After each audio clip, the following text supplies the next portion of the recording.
आइए, आप सबका स्वागत है। हमारे आसपास ऐसे कई लोग होते हैं जिनमें प्रबल वाक चातुर्य होता है, जो अपने मीठे शब्दों से सबको बांध लेते हैं और इसीलिए वो आकर्षण का केंद्र भी बन जाते हैं। अब हमारे आसपास ऐसे भी कुछ लोग होते हैं जिनके शब्द हमें चुभते हैं, जिनकी दृष्टि से हम सदैव बचकर निकलना चाहते हैं, है ना? ये शब्द अत्यंत शक्तिशाली होते हैं। यदि ये शब्द नव प्राण फूंक सकते हैं तो ये शब्द प्राण ले भी सकते हैं। जैसे एक शब्द मंत्र बनकर जीवन तार देता है, वही कोई दूसरा अपशब्द हमें दुख दे देता है, हमारे मन में क्रोध को जगाता है। क्यों? ये हमारे वचन अमूल्य है, ये हमारे शब्द ये ब्रह्म है। तो सोच समझकर मन के तुला में अच्छे से तोल कर इन शब्दों को मुख से निकालिएगा, क्योंकि इन्हीं शब्दों से आरंभ है और इन्हीं शब्दों पे अंत।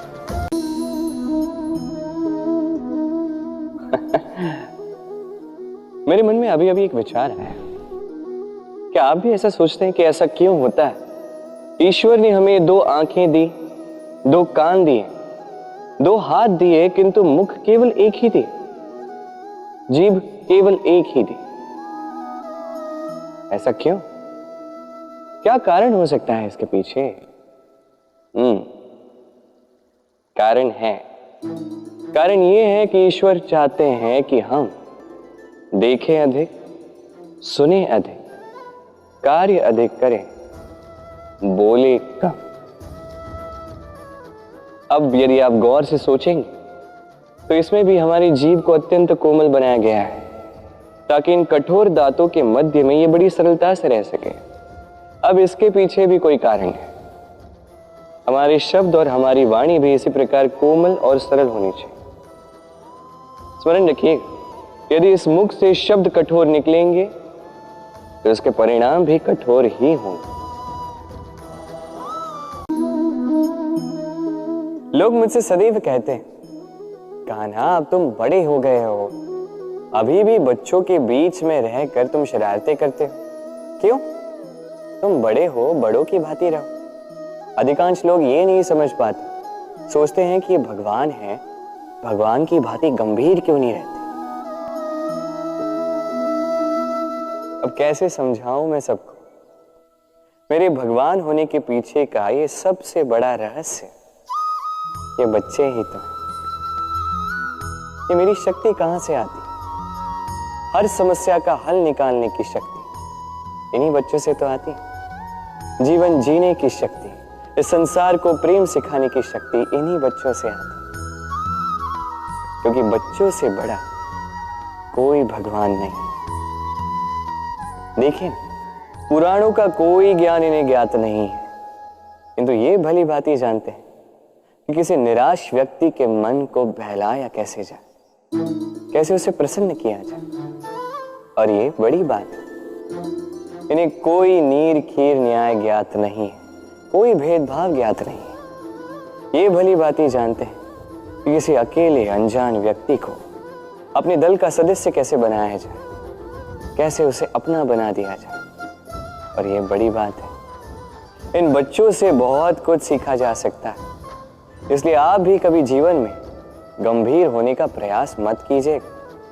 यदि ऐसा किया तो ये संसार आपको बड़ा ही निरस लगने लगेगा। आप भी बच्चों की भांति भोले बनकर रहिए, इस जीवन का आनंद उठाइए, लाभ और हानि से परे होकर संबंधों को देखिए, ज्ञान को बघारने के स्थान पर प्रेम से संबंधों को निभाना सीखें। आप स्वयं समझ जाएंगे कि यह संसार कितना सुंदर है।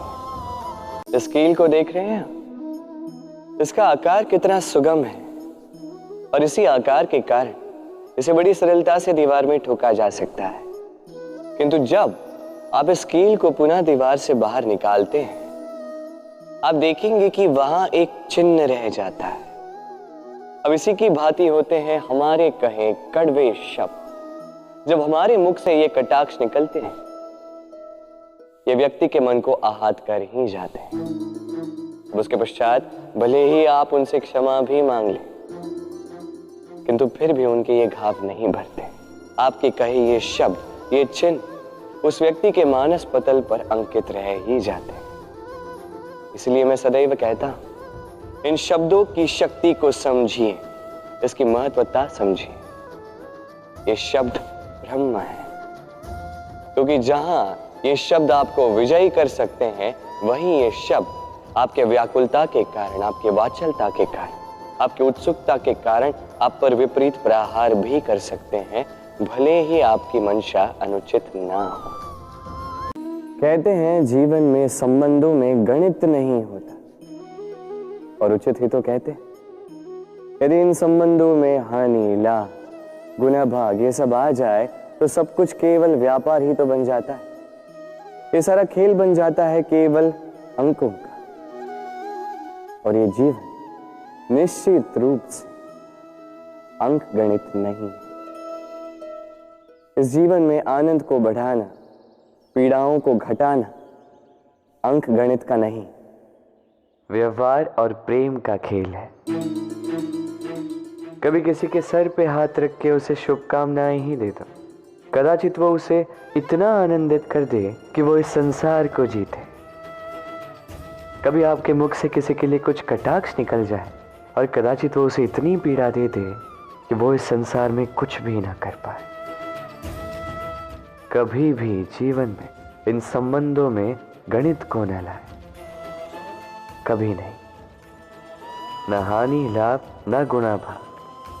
स्मरण रखिएगा, इस संसार में ऐसा कोई समीकरण नहीं जिसका हल ना हो। बस देरी है तो उसे ढूंढने की। राधे राधे।